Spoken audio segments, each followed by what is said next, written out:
Now his brothers had gone to graze their father's flocks near Shechem. I'm guessing that's the same place where they massacred all the males some time ago. Maybe it's a different place named Shechem, I don't know. I mean, he actually had bought a field of land near there.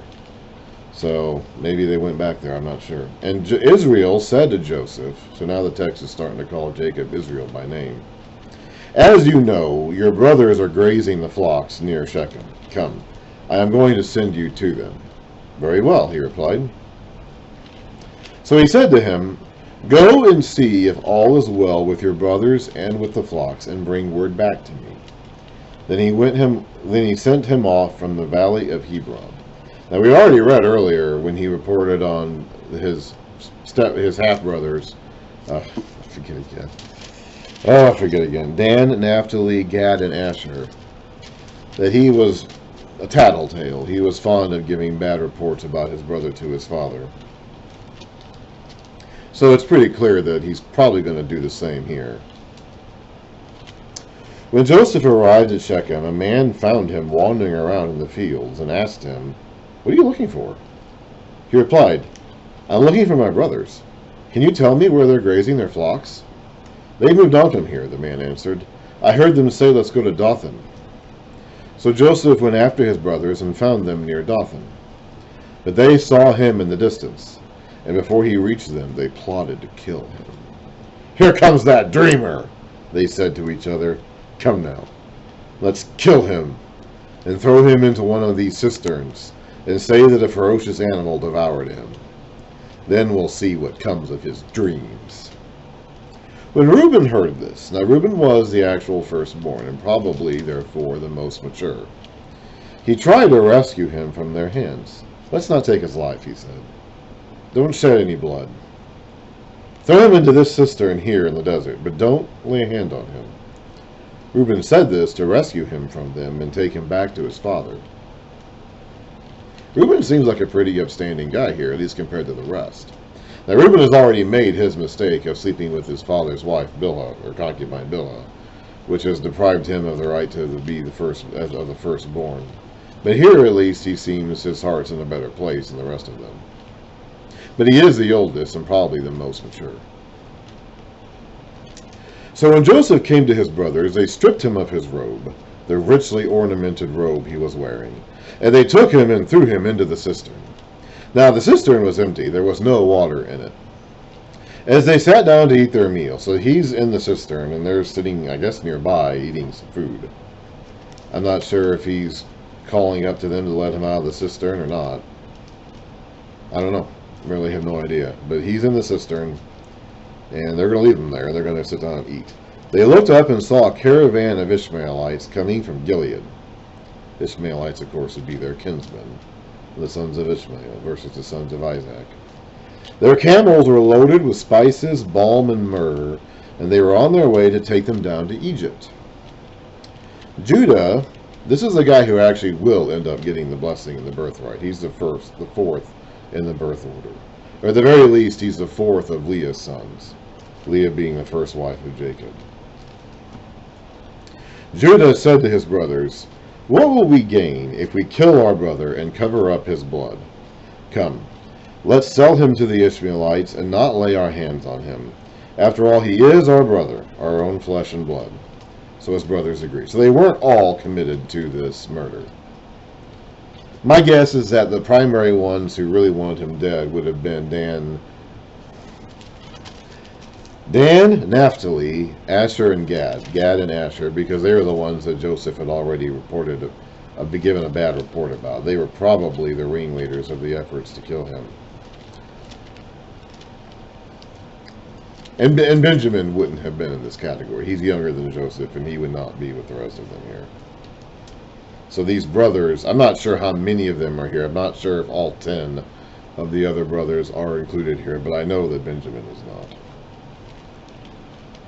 So when the Midianite merchants came by, his brothers pulled Joseph up out of the cistern and sold him for 20 shekels of silver to the Ishmaelites who took him to Egypt. I can definitely tell, I mean, you have to assume at this point Joseph knows his brothers have a problem with him. I don't know if he knew that already or if he was legitimately naive enough to not realize it. I don't know. That's a good question. See, some people can be that way. Okay, some people can be so naive that they don't realize how much other people hate them due to their own, obnoxious behaviors.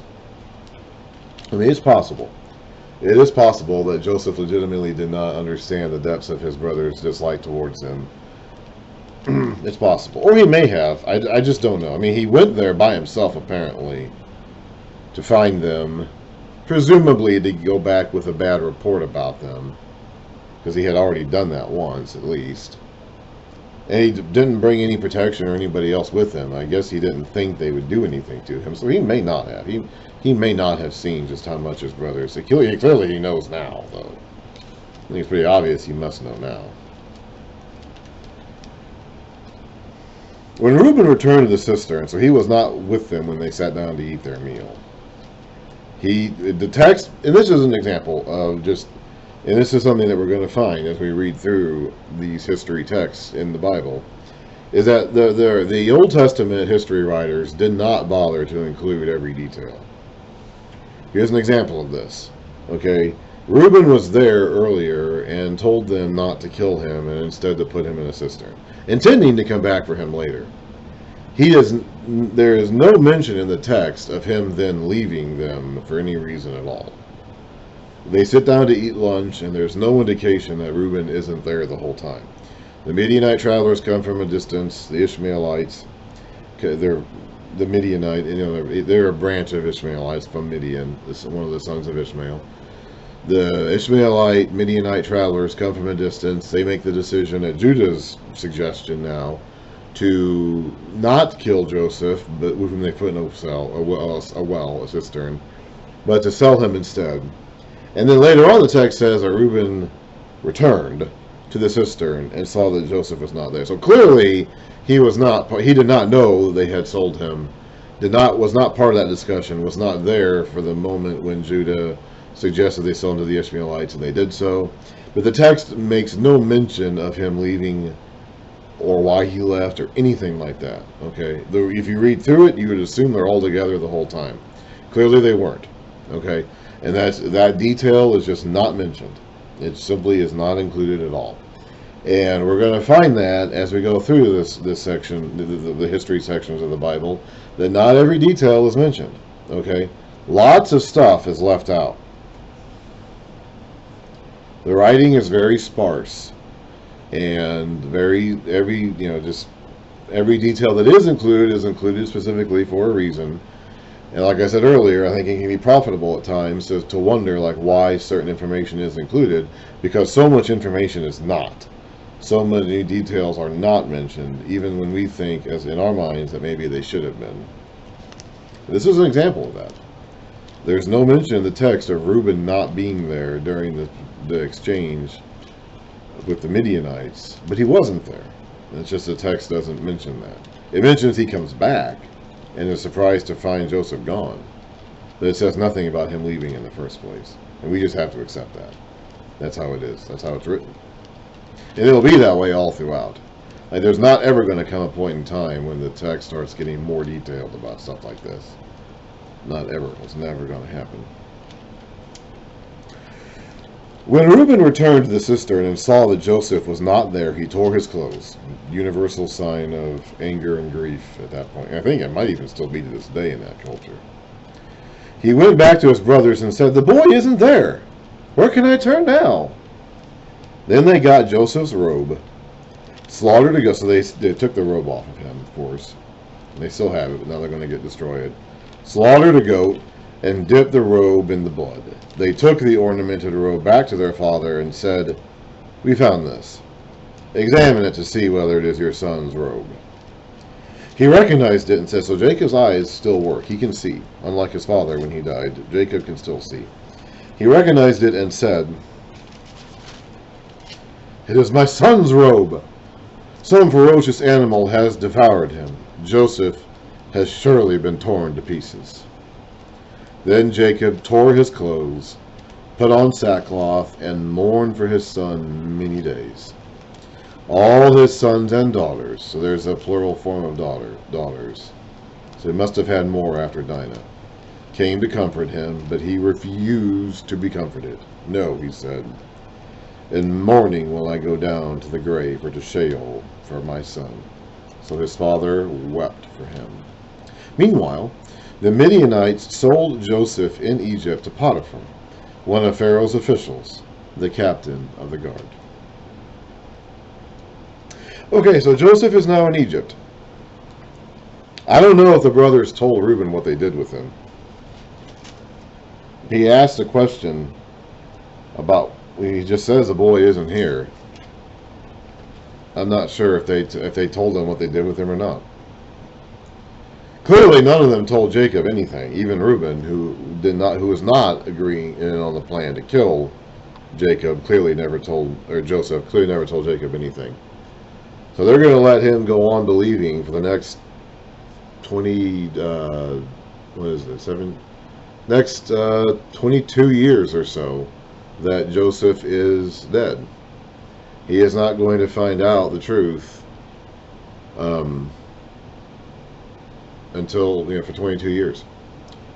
Now, in that sense, I mean, to the brothers, Joseph is as good as dead. They don't believe they'll ever see him again. They don't believe he'll survive slavery down in Egypt. So when they meet him again later on, they're as surprised as anything that he's alive. They weren't, let alone vizier of Egypt, but they were not expecting him to survive that. So to them, he's as good as dead. There's no sense in even telling Jacob the facts, because he's never going to see Joseph again, no matter what. So for 22 years, they don't tell him that. And that's how that condition lasts. But one thing I find interesting here is that the brothers aren't telling Joseph the truth.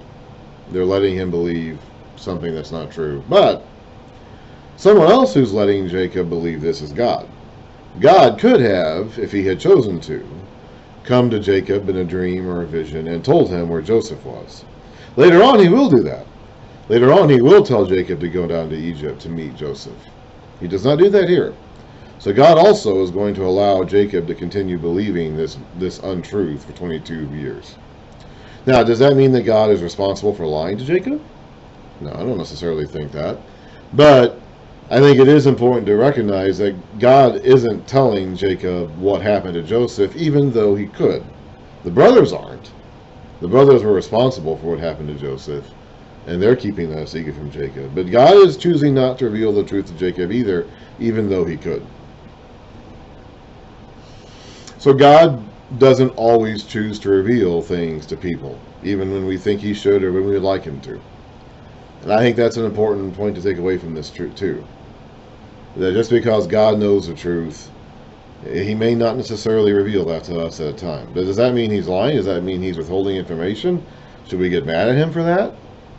I think these are all things that we should honestly question and wrestle with. I have. And these are all things that I myself have had to deal with over the years. It's like, is this something that I should distrust God over? I'll leave that to you to work that out in your own faith and in your own walk, whether or not that's something that you can accept about the nature and character of God. But I do think it would be unfair to pass through this text without mentioning that not only are the brothers allowing Jacob to believe a lie for 22 years, God is allowing him to believe that lie too, by not telling him the truth, which he could do. So, now God has a plan for it all. He works good out of all this evil, and we'll read about that as we go on. But the fact is, God is choosing not to tell Jacob about what really happened to Joseph, and doesn't choose to tell him that for 22 years. So that's something that I think we should consider and be honest about as we go through this text.